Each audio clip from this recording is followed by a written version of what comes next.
pandemia de Covid-19 não só mexeu com a saúde da população, como abalou a economia mundial. Exigiu que empresas fizessem adaptações para continuar suas atividades em meio a uma das maiores crises da história. Mas não parou por aí. Ela também provocou a quebra de alguns paradigmas no mundo do trabalho. Restrito a alguns tipos de profissionais na década de 1990, o home office ou trabalho remoto só começou a deslanchar neste século, com a chegada da internet de alta velocidade a um número cada vez maior de lares. E explodiu no começo da crise sanitária, por causa do isolamento social. O teletrabalho e a chamada grande renúncia, em que milhões de americanos saíram ou trocaram de emprego, reacenderam o debate sobre a jornada de trabalho de 4 dias. Esta edição do Matéria de Capa está só começando. Fique com a gente.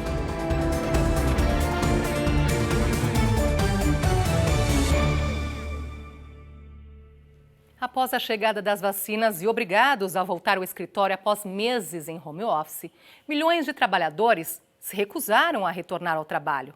Uma onda que vem se espalhando pelo mundo.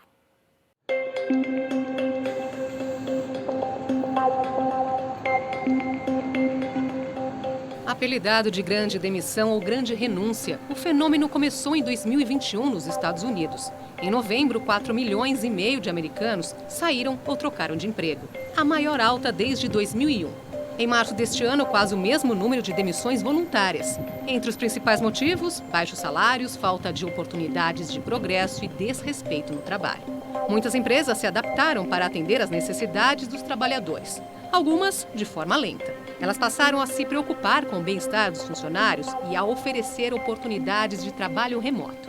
Outra reação pela qualidade de vida surgiu há pouco tempo nas redes sociais. No TikTok e no Twitter, jovens americanos passaram a divulgar vídeos sobre uma nova filosofia, a desistência silenciosa. A ideia é ficar no emprego, cumprir as horas de trabalho e só fazer as obrigações, sem se dedicar além do básico. O objetivo é estabelecer limites entre trabalho e vida pessoal. Segundo especialistas, embora a tática evite excessos na carga horária e defenda uma cultura mais positiva, é um basta à sobrecarga, à falta de recompensa e aos desgastes na relação com os empregadores durante a crise sanitária mundial. De acordo com Anthony Klotz, professor de administração da Escola de Negócios Mays da Universidade Texas A&M, a pandemia trouxe o futuro do trabalho para o presente do trabalho. Segundo um levantamento do Centro de Pesquisas Pew, quase 6 em 10 trabalhadores americanos que têm um trabalho que pode ser feito remotamente continuam fazendo todo ou a maior parte dele em casa. É menos do que os 71% que faziam home office em 2020, no auge da pandemia, mas bem acima dos 23% que trabalhavam em casa antes da crise. Em todo o mundo, o fenômeno se repete. Mesmo depois que a ameaça da Covid diminuiu em vários países, muitos funcionários ainda continuaram preferindo trabalhar em casa. Eles até aceitam o trabalho híbrido, mas não o 100% presencial. Essa revolução no mundo do trabalho parece continuar em ritmo acelerado. Em todo o mundo, 1 em cada 5 trabalhadores planeja deixar seus empregos em 2022. É o que revela uma pesquisa da empresa de consultoria PwC, com mais de 52 mil trabalhadores em 44 países. Segundo o estudo, o pagamento é o principal motivo para 71% das pessoas que querem mudar de emprego. No Reino Unido, mais de 1/3 dos trabalhadores ainda faz home office mesmo contrariando patrões e políticos. Na Alemanha, 1/4 dos empregados querem trabalhar em casa de forma permanente.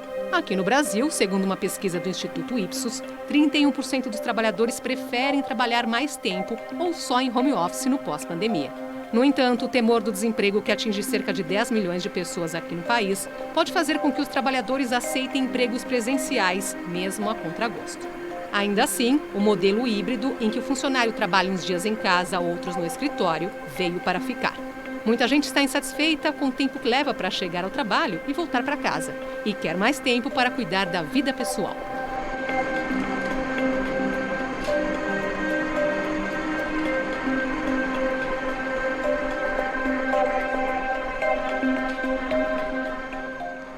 A ideia não é nova, mas ganhou força com a pandemia. Para frear a carga horária extensiva em todo o mundo, muitas empresas estão adotando um novo formato, com apenas 4 dias de trabalho por semana. O conceito, por trás do modelo, é o de que, trabalhando menos dias, as pessoas produzem mais.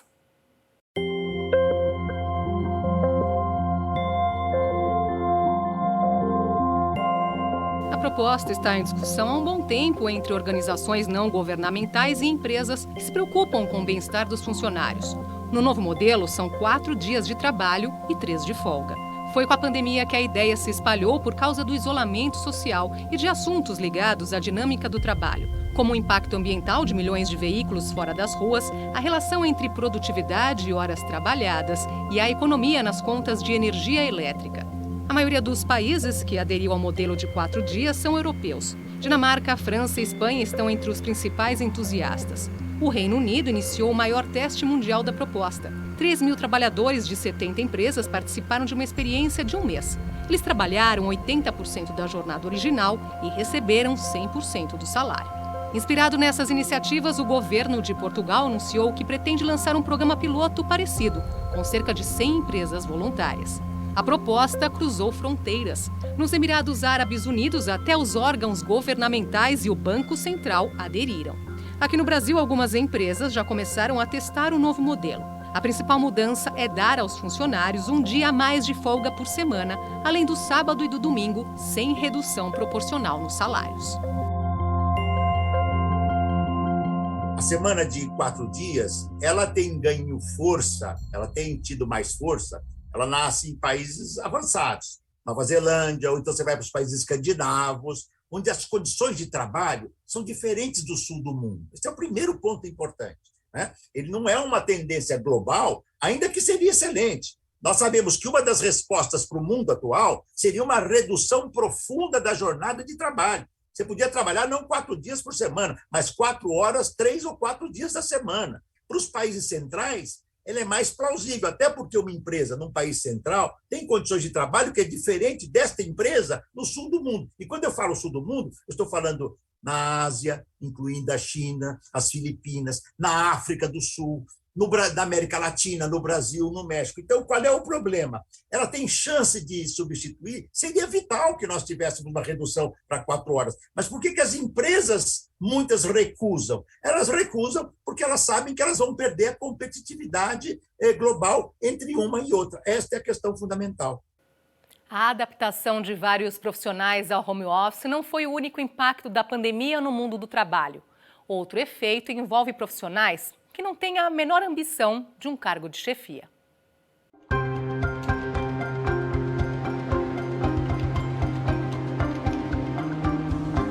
Um levantamento online feito pela plataforma de empregos americana Career Builder, com mais de 3.600 profissionais, apontou que só 1/3 ambicionam posições de liderança e apenas 7% querem um cargo de executivo sênior. Aqui no Brasil foi feita uma pesquisa com mais de 500 funcionários de empresas privadas em funções com chances de promoção.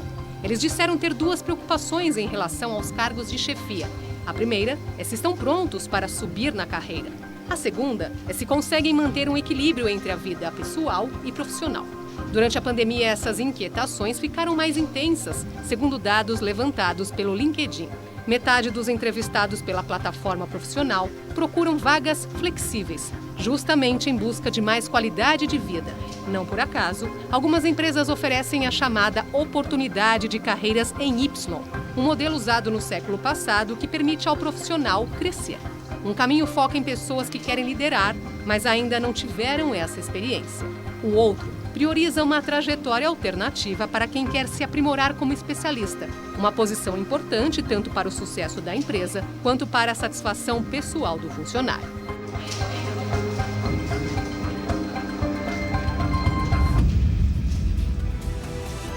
Daqui a pouco, a explosão do burnout por causa do home office. E ainda, por que nossa obsessão com a produtividade está nos deixando menos criativos? Não saia daí.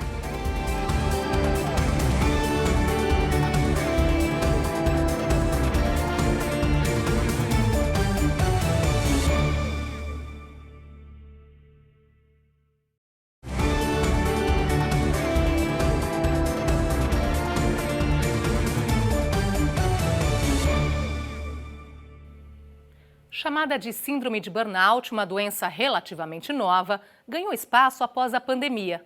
Provocada pelo excesso de trabalho, ela cresceu com a adoção do home office e afetou mais os jovens.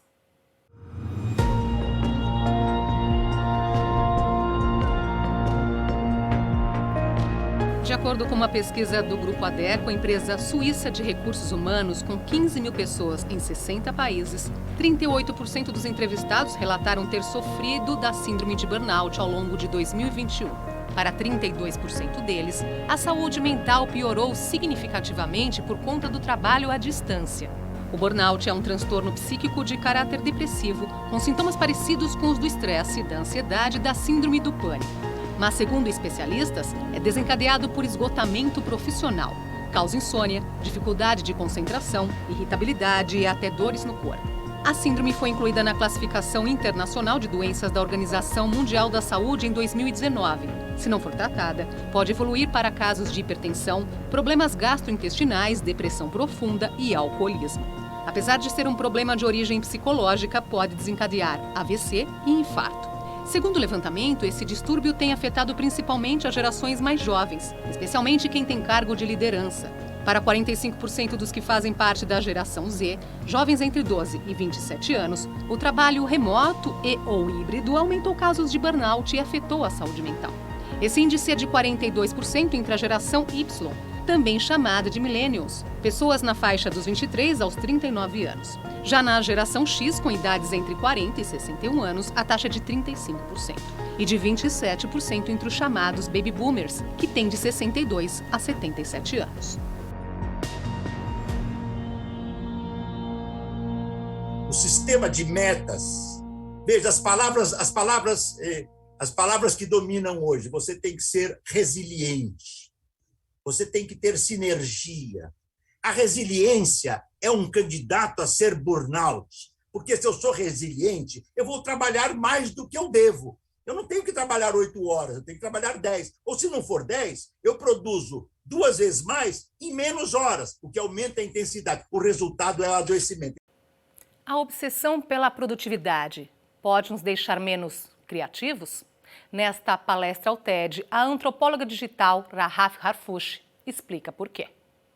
A few years ago, my obsession with productivity got so bad that I suffered an episode of burnout that Rahaf conta que há alguns anos teve um episódio de burnout que a deixou bem assustada. Ficou tão sobrecarregada que não conseguia mais pensar em nada. Historicamente, a produtividade que conhecemos hoje vem da Revolução Industrial. Era um sistema que media o desempenho dos funcionários com base em resultados. Cada um era responsável por produzir um certo número de aparelhos no seu turno. No final do dia, era fácil saber quem trabalhou muito e quem não trabalhou direito.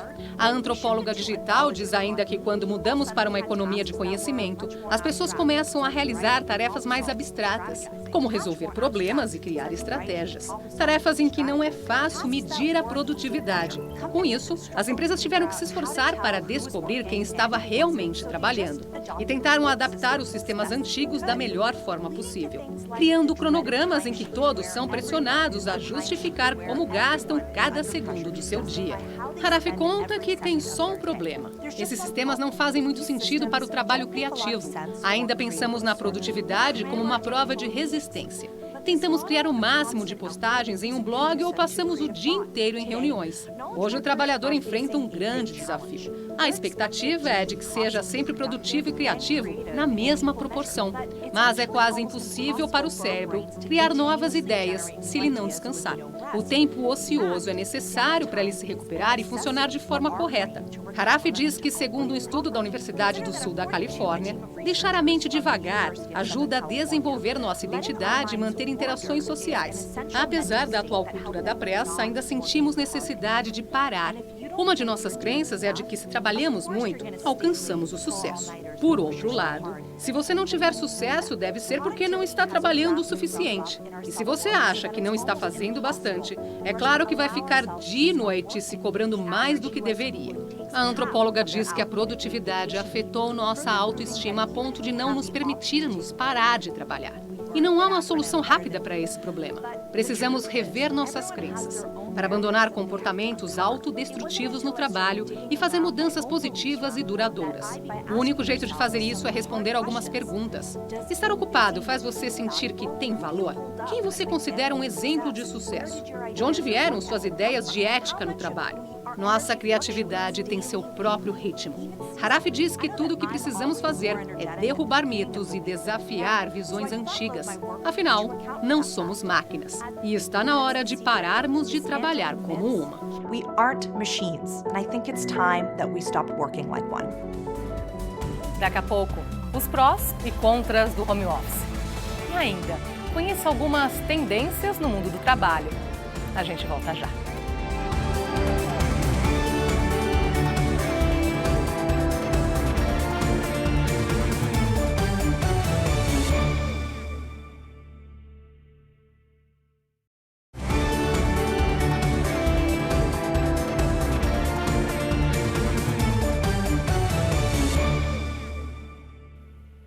Como tudo na vida, trabalhar de casa tem vantagens e desvantagens. Vamos conhecer algumas.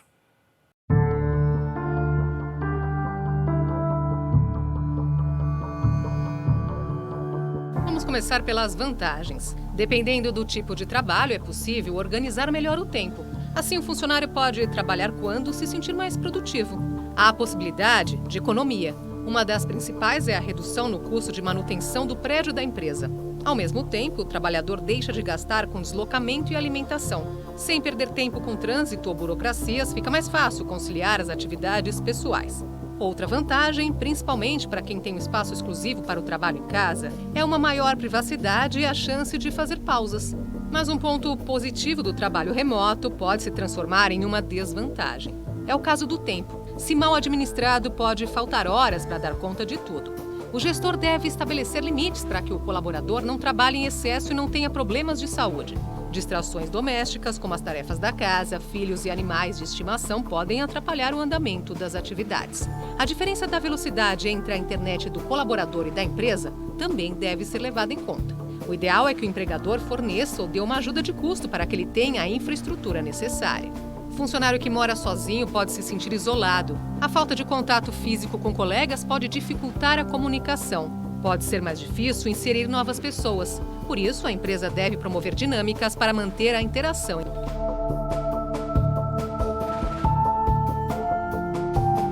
Ele veio para ficar, mas especialmente no setor de serviços, que se expande no mundo inteiro.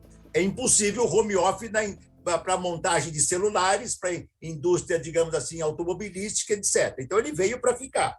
Agora, é um problema muito complexo e muito importante. Para as empresas, ele se mostrou muito bom. As empresas pagam menos, não têm custos, transferem o trabalho, controlam digitalmente os trabalhadores e as trabalhadoras, sabem mensurar, porque há um sistema de metas que você cumpre, não cumpre, você está devendo, tá certo? Então, é um problema, ele veio para ficar, ele tem vantagens para os trabalhadores e para as trabalhadoras, mas ele tem muitas desvantagens. Qual vantagem ele tem? Óbvia, eu não pego trânsito, eu não pego automóvel, isso vale muito para os países europeus. Eu pesquiso vários países europeus, trabalho em universidades europeias, tá certo? É possível perceber. Então, não pego o metrô, não pego o trem, não pago o estacionamento. Mas veja bem, o trabalho é um espaço de sociabilidade. Quando eu estou na minha casa, eu trago o inferno do trabalho para o inferno do lar. As mulheres podem dizer o que tem acontecido. Dupla jornada, o patriarcalismo e o machismo ali dentro. Como é que uma trabalhadora faz para cuidar da casa, dos filhos e do trabalho num espaço que é pequeno? Nem todos têm escritórios, espaços longos, né? Então, tem um conjunto de problemas que são muito importantes e que têm afetado a classe trabalhadora, repito, em particular as mulheres, onde a carga de trabalho é sempre muito maior. Conheça algumas das principais mudanças que já estão acontecendo no ambiente de trabalho e como elas podem fazer diferença, tanto para empresas como para os funcionários. O trabalho híbrido incentivou a capacidade do profissional de gerenciar a si mesmo, permitindo mais liberdade, autonomia e responsabilidade. Com isso, algumas empresas estão deixando de lado a marcação de ponto e horários comerciais, sem prejudicar a entrega dos resultados. Competências socioemocionais como resiliência, empatia, ética e colaboração estão cada vez mais em alta. Elas são fundamentais, pois não podem ser substituídas por máquinas ou programas de inteligência artificial. Como o mercado está cada vez mais competitivo, o profissional deve se manter atualizado. Este é o propósito da educação continuada. Pensando nela, algumas empresas oferecem bolsas de estudo em workshops, cursos de extensão e pós-graduação. Ter um propósito na carreira é fundamental para ser feliz no trabalho. Quando a pessoa se identifica com o que faz, as tarefas se tornam mais agradáveis.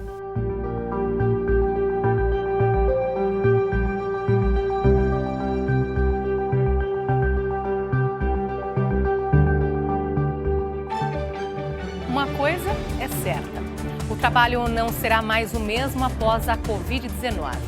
Muitas empresas já perceberam os benefícios do home office, tanto para os funcionários como para elas próprias. Ele não só veio para ficar, como continuará crescendo em todo o mundo.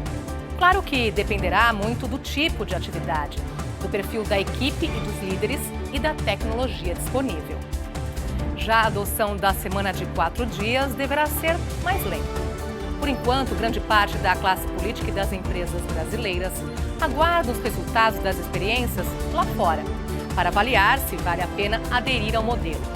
Os primeiros testes mostram redução de custos, maior equilíbrio entre vida pessoal e profissional e melhoria na saúde mental. Vantagens que convencem o empregador? O tempo dirá. Essa edição do Matéria de Capa fica por aqui e nós voltamos na próxima semana, neste mesmo horário. Obrigada pela companhia. Até lá.